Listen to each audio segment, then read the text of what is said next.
তিনটি সুন্দর উপদেশ। এক, কারো মনে এতটা গভীরে প্রবেশ করো না যেখান থেকে সে যদি তোমায় বের করে দেয় তাহলে তুমি আশ্রয়হীন হয়ে পড়বে।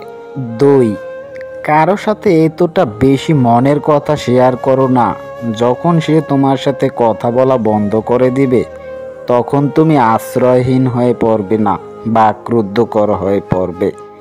তিন, কারো মুখপানে এতটা বেশি চেও না যখন সে মুখ ফিরিয়ে নেবে তখন তুমি অসহায় হয়ে পড়বে। জীবনের তিনটি খুব সহজ নিয়ম। এক, তুমি যা চাও তার পেছনে যদি তুমি সময় না দাও তাহলে সেটা কখনোই তোমার হবে না। দুই, তোমার প্রয়োজনটা যদি তুমি বুঝিয়ে বলতে না পারো তাহলে উত্তর সব সময় তোমার বিপক্ষেই আসবে। সময়ের সাথে যদি তুমি নিজের যোগ্যতা না বাড়াও তুমি সব সময় সেই একই জায়গায় আটকে পড়বে, সেখান থেকে আর চাইলেও তুমি কখনোই বেরোতে পারবে না। জীবনের তিনটি চমৎকার চিন্তা। এক, টেনশন আপনাকে মেরে ফেলার আগে আপনি নিজেই টেনশনকে হত্যা করুন। অযথা টেনশন থেকে দূরে থাকুন, সবসময় পজিটিভ চিন্তা ভাবনা করবেন। দুই, লক্ষ্য আপনাকে লাথি মারার আগেই আপনি আপনার লক্ষ্যে পৌঁছে যান, শুধু ভেবেই আপনি জীবন পার করবেন না। তিন, জীবন আপনাকে ছেড়ে যাওয়ার আগেই সুন্দর করে জীবন যাপন করুন, বাঁচার মতো করে বাঁচুন, না হলে হবে না।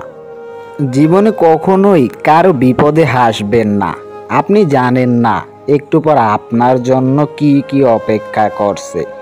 সুতরাং আপনি আপনার নিজের ভালোর জন্য হলেও পরের ব্যাপারে সদয় হন।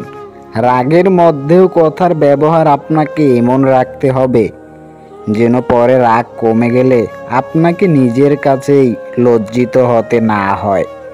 চিনি আর নুন এই দুটির রং একই হলেও তার পার্থক্য স্বাদে।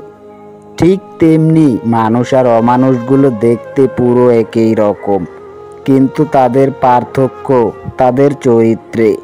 কাজের কারণে আমরা কখনোই ক্লান্ত হয়ে পড়ি না, আমরা ক্লান্ত হয়ে পড়ি দুশ্চিন্তা, হতাশা আর বিরক্তির কারণে। লেবুর এক ফোঁটা রস যেমন 1000 লিটার দুধকে নষ্ট করে দিতে পারে, ঠিক তেমনি মানুষের অহংকার তার হাজার হাজার ভালো গুণকেও একেবারেই নষ্ট করে দিতে পারে। পূর্ণিমার মতো সুন্দরী আর বিল গেটসের মতো ধনীদের যখন সংসার ভেঙে যায় তখন বুঝতে হবে একসঙ্গে থাকতে হলে টাকা পয়সার সুন্দর চেহারার দরকার হয় না, দরকার হয় দুটি সুন্দর মনের।